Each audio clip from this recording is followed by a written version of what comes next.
Hello and welcome back to my channel. Now I have found that the recipes that I cook which are easy and quick to make, they mostly hit the spot. And that was one of the reasons actually I wrote 30-Minute Indian. So let's get cooking. Don't forget to subscribe and hit the bell button so you don't miss out on any of the amazing recipes. Today's recipe will be a delicious Karela onion sabzi. Now Karela is a bitter gourd, and I'm really interested to know which other cuisines uses bitter gourd, because I personally haven't seen or eaten any other cuisine other than Indian food. So let me know if you cook Karela and how do you cook it in the comments below. But today I'm going to keep it delicious. Now Karela, the quality of Karela is it's very bitter, which is why it's called bitter gourd. Silly me.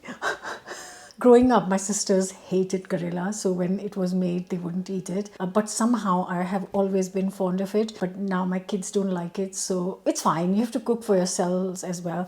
But the way I'm going to cook it is going to get rid of the bitterness, and that way it's going to make a delicious sabji. So here I have got around 600 grams, but I would not go by the weight. I would just go by numbers. So that's around 10 to 11 Karelas. And what I'm going to do is I'm going to very lightly peel this. Now you can cook this without peeling it, but I just want to, let me put a bowl in here because that's just going to make too much mess, isn't it? So yeah, I am literally just peeling off the ridges a little bit. Easiest to do it with peeler. So once I've done this, I'm just going to give it, actually I don't need to wash this right now. So yeah, peel all the Karelas.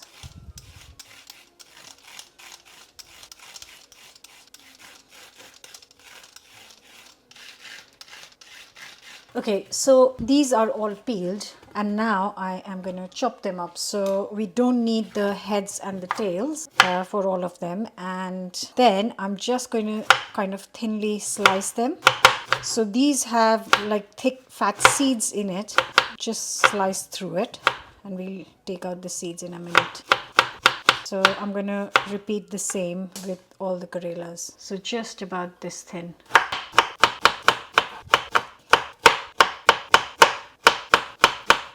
So now some people like to get rid of the seeds, like I said, and I don't mind the seeds because I actually love the crunch of the seeds. My mom doesn't take them out either, but if you want, then you can just take out the seeds. Some of them are not even that crunchy, so depends on how, kind of big and mature the seeds are. Like this is a bit too big, so I would take these out, but this is really kind of still very young and soft. I would leave them. So that is all chopped and ready.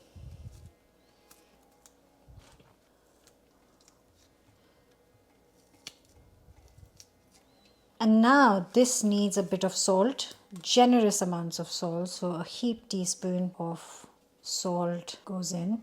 And this is going to help get the moisture out of the Karelas. Give it a good mix.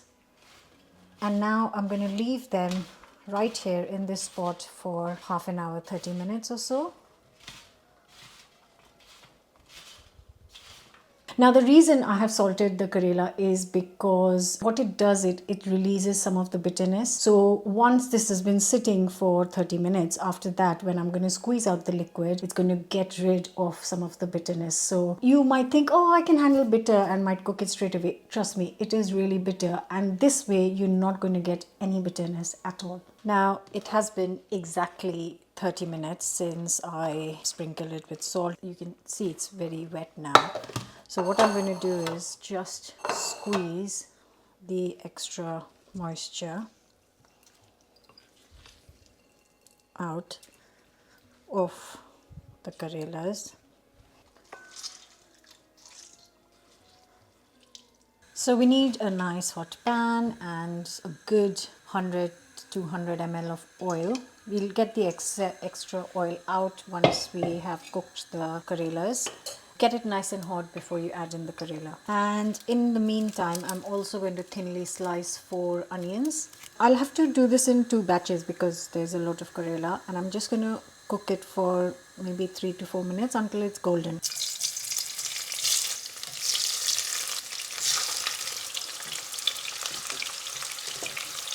And I'm going to start chopping the onions now.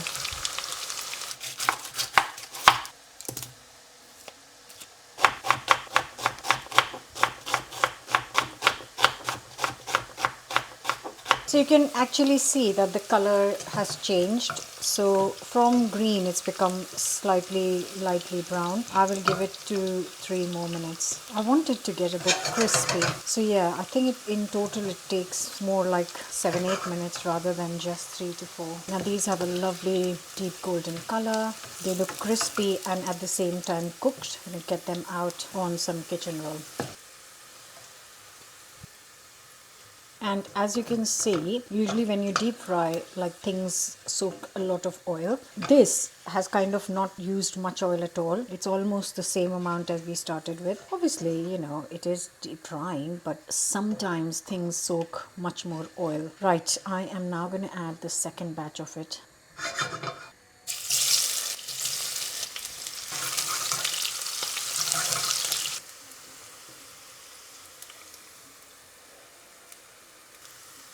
And now in the same oil, I'm just going to fry off the onions.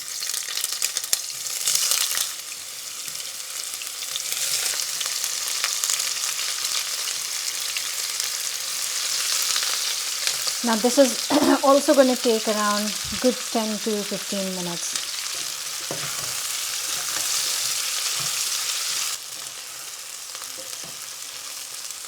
Now I don't want this any more golden. I want them really lightly golden for this recipe. So this is done. I'm going to get these out.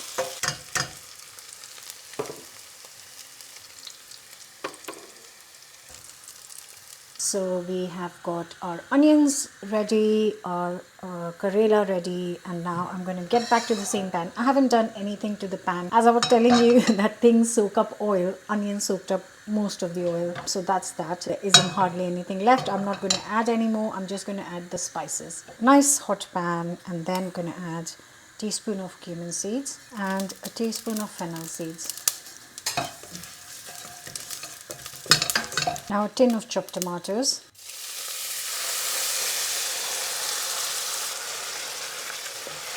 Now if you don't have chopped tomatoes or don't want to use tin tomatoes, just add 4 chopped up tomatoes, fresh ones. Now I'm going to just cook this on medium-low heat for a good 10 minutes. I want this to kind of first of all cook down, and then it will also get rid of some of the moisture. Time for some spices. So I have got here 2 teaspoons of coriander powder, ground coriander, a teaspoon or chili to taste. No salt because we had so much salt in the Karelas, so no salt at the moment. And then I'm going to add 2 teaspoons of chaat masala. If you can't find chaat masala, I've got a lovely recipe for it on the channel. You can check it out. I'll leave the link in the description. Now a good mix. So you can see it's been cooking for 10 minutes. It's dried out and cooked through, which is what we were looking for. And now I can add the Karelas. Just give it a mix. So this is not a like a sabji with like curry or sauce in it. This is a dry sabji. And now I'm going to just let it sit on the hob for 2 minutes. So 2 minutes are done. I'm now going to add all the onion.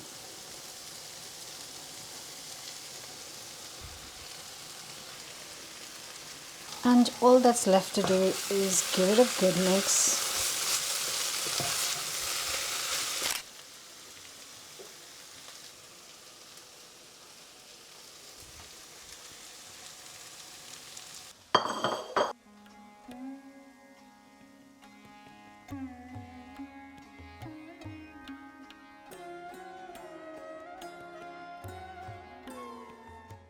And that should easily serve 4 to 5 people.